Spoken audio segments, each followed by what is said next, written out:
खून पीने वाली पिशाचिनी चुड़ैल सिद्धार्थ को देखकर क्यों डर गई? चुड़ैल को उल्टा क्यों लटका दिया था? पिशाचिनी चुड़ैल बहुत ही खतरनाक और शक्तिशाली थी। वह प्रति अमावस्या को एक इंसान का खून पीती थी। अब तक पिशाचिनी चुड़ैल 1000 लोगों को अपना शिकार बनाकर उनका खून पी चुकी थी और अपनी शक्ति में बहुत इजाफा कर चुकी थी। अब यदि पिशाचिनी चुड़ैल एक परी का शिकार और कर ले तो वह बहुत ही शक्तिशाली हो जाएगी। उसे कोई नहीं हरा पाएगा। पिशाचिनी चुड़ैल टिम्बक राक्षस की बहन है। दोस्तों, आप सभी सुन रहे हैं समर और सिद्धार्थ की जादुई जंगल यात्रा भाग 5। यदि आप हमारे चैनल पर पहली बार आए हैं तो हमारे चैनल समर और सिद्धार्थ को लाइक करें, शेयर करें, सब्सक्राइब करें। आगे कहानी में इच्छा परी तथा समर तथा सिद्धार्थ द्वारा चुड़ैल, काली साया तथा रोबोटिक राक्षस को बुरी तरीके से पराजित किया था, जिसके कारण टिम्बक राक्षस ने अपनी बहन पिशाचिनी चुड़ैल को इच्छा परी को बंदी बनाने के लिए बुलाया।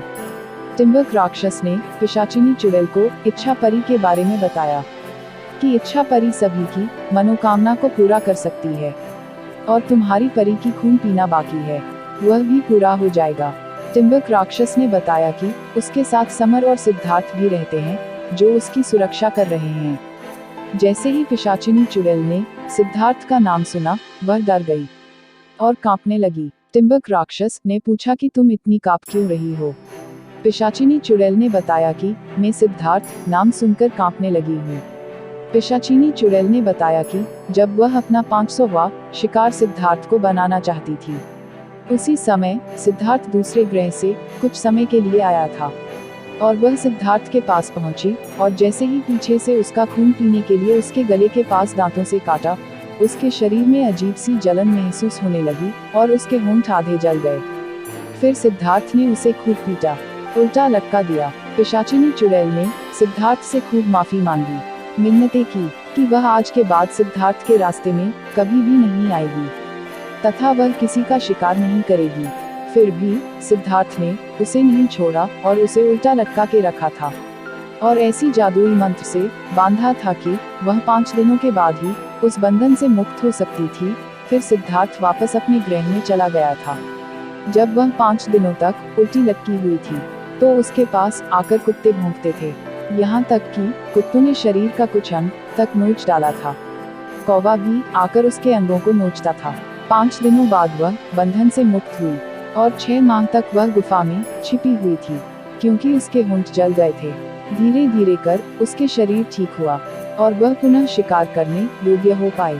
सिद्धार्थ दूसरे ग्रह में चला गया है सोचकर पिशाचिनी चुड़ैल फिर से मनुष्यों को अपना शिकार बनाना शुरू कर दी थी। इसीलिए जैसे ही पिशाचिनी चुड़ैल ने सिद्धार्थ का नाम सुना, वह डर के मारे कांपने लगी। उसे सिद्धार्थ द्वारा बनाए गए बंधन के बारे में याद आया।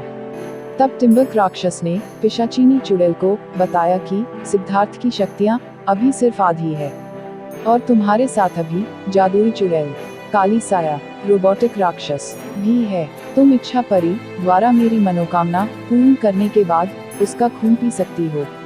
अभी तुम 1000 मनुष्यों का खून पी चुकी हो और सिर्फ एक परी का खून पीकर तुम सबसे शक्तिशाली पिशाचिनी चुड़ैल बन जाओगे, जिससे तुम सिद्धार्थ से अपना बदला भी ले सकोगी।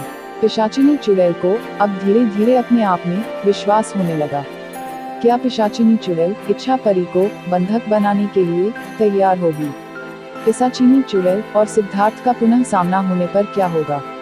आगे की कहानी जानने के लिए हमारे चैनल को लाइक करें, शेयर करें, सब्सक्राइब करें ताकि जब भी अगला भाग अपलोड हो सबसे पहले आपके पास पहुंचे।